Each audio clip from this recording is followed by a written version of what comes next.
Hello friends, very good evening to all of you. Welcome back to our channel let's learn smart with Nikhil. अभी हम जा रहे हैं ICT का part discuss करने, जो हमारे केवीएस एग्जामिनेशन के लिए बहुत इंपॉर्टेंट है। और ये एनबीएस का अभी रिसेंट का पेपर है जो अभी हुआ है। इसमें टोटल 10 क्वेश्चन थे। तो हम इसमें बेसिकली पैटर्न को देखेंगे कि क्वेश्चन पूछता क्या है, क्योंकि दोनों सीबीएसई बोर्ड के पेपर हैं और सो फॉर सो गुड कि पेपर कंडक्शन भी सेम अथॉरिटी से होने हैं। तो उसके अकॉर्डिंग हम देखेंगे कि क्या इसमें क्वेश्चन आ रहे हैं।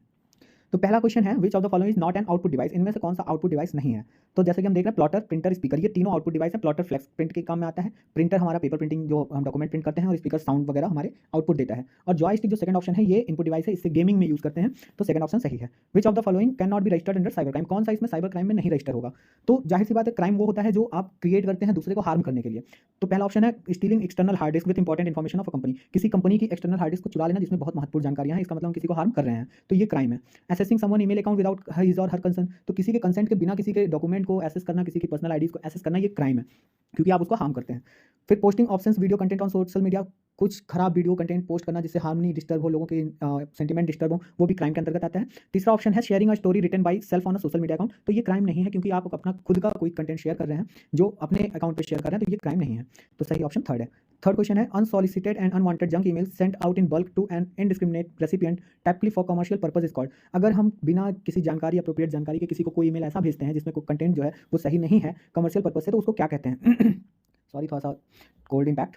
तो पहला ऑप्शन है स्पैम, दूसरा फिशिंग, तीसरा ट्रोजन हॉर्स और वायरस। देखिए, फिशिंग, ट्रोजन हॉर्स और वायरस ये क्या है कि ऑनलाइन जो एक्टिविटीज होती हैं किसी के सिस्टम को एब्रप्ट करने की, उसे हैक करने की, उसे डिसरप्ट करने की, फाइल्स एक्सेस करने की, ये तीनों उसके पार्ट हैं। और स्पैम क्या है कि वो अनरजिस्टर्ड कंटेंट है जो हम शेयर करते हैं, स्पैम फोल्डर ईमेल में होता है, उसके अंतर्गत जाकर हम उसे एक्सेस कर सकते हैं कि अगर हमारे लिए जरूरी है तो हम उसे रखेंगे, नहीं तो हम डिलीट कर सकते हैं। तो फर्स्ट ऑप्शन इसका सही है। फोर्थ क्वेश्चन है, software and hardware device which is use to prevent unauthorized access in the network and also protect network from malicious content. ऐसा कौन सा सॉफ्टवेयर या हार्डवेयर डिवाइस है जो हम किसी अनऑथराइज्ड, मतलब जिसकी परमिशन नहीं है, उसको एक्सेस करने के लिए एक मैलिशियस कंटेंट को जो है रोकने के लिए यूज करते हैं। तो वो क्या है, रिपीटर, कुकीज, फ्रीवेयर या फायरवॉल। तो देखिए, रिपीटर, कुकीज और फ्रीवेयर ये क्या है, ये आपके एक तरह से जंक फोल्डर्स होते हैं, जो जंक फाइल्स होती हैं उनसे रिलेटेड है। जबकि फायरवॉल क्या है, ये एज अ प्रोटेक्टर काम करता है। अगर एंटीवायरस नहीं भी आपके सिस्टम में, तो विंडोज फायरवॉल प्रोवाइड करता है, आपके सिस्टम को, एक्टिविटी को मॉनिटर करता है कि बाहर से कोई उसे डिसरप्ट ना कर सके। तो इसका सेकंड ऑप्शन सही है। पांचवा क्वेश्चन है, computer network which is use for connecting 30 computer with in a computer lab is example of. तो ये कह रहा है कि 30 कंप्यूटर को अगर एक ही कंप्यूटर नेटवर्क से जोड़ा जाता है किसी लैब में, तो उसे क्या कहते हैं। तो उसे PAN, MAN, WAN या LAN कहेंगे। देखिए, पैन एरिया नेटवर्क जो होता है वो ब्रॉड सिस्टम नेटवर्क है। Metropolitan area network with in the city, metropolitan cities में कनेक्शन होते हैं। और wide area network multipurpose cities में होते हैं। जबकि लोकल एरिया नेटवर्क क्या होता है, एक पर्टिकुलर ऑफिस में जो मल्टीपल सिस्टम्स एक्टिव रहते हैं, उनके कनेक्शन को हम लैन कहते हैं। तो इसमें सही ऑप्शन लैन होगा।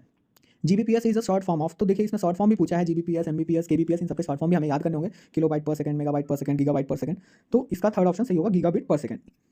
सेवंथ क्वेश्चन है, which of the following keyword shortcut will help in making selected text content. किसी सेलेक्टेड टेक्स्ट कंटेंट को बोल्ड करने के लिए कौन से शॉर्टकट की यूज करेंगे। तो हमेशा शॉर्टकट की में हम बोल्ड करने के लिए कंट्रोल B करते हैं, इटैलिक करने के लिए कंट्रोल I करते हैं, अंडरलाइन करने के लिए कंट्रोल U करते हैं। तो इसका सही ऑप्शन फोर्थ है।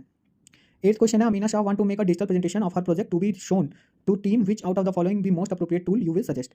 तो अगर किसी को डिजिटल प्रेजेंटेशन किसी प्रोजेक्ट के लिए बनानी है, तो ऑब्वियस सी बात है हम उसके लिए पावर पॉइंट का यूज करते हैं, क्योंकि उसमें मल्टीपर्पज चीज़ें हमको मिल जाती हैं, जिसमें स्लाइड्स, एनिमेशन, इमेज, टूल्स, ढेर सारी चीज़ें होती हैं जो हम एक्सेस करके एक अच्छी डिजाइन जो है प्रेजेंटेशन कर सकते हैं। तो इसका सही ऑप्शन MS पावर पॉइंट होगा। नेक्स्ट क्वेश्चन है, a feature in MS Word which save the document automatically after certain interval is known as. जो MS वर्ड में अपने आप सेविंग होती है किसी भी फाइल की, जैसे हम कोई लेटर टाइप कर रहे हैं वर्ड पे, तो वो अपने आप ऑटो सेव होता रहता है हर कुछ टाइम बाद, तो उसको ऑटो सेव बोलते हैं। थर्ड ऑप्शन इसका सही होगा। सेव एज ऑप्शन जो होता है वो किसी फाइल को एडिट या मॉडिफाई करके दूसरे नेम या डेजिग्नेशन से सेव करने को कहते हैं।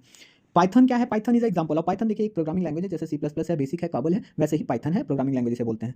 आज के लिए इतना ही, इसके आगे फिर हम नेक्स्ट पैटर्न पे क्वेश्चन डिस्कस करेंगे। Please like, share and subscribe, and for KVS we will follow the all rules and routines to qualify that. Thank you, have a nice day.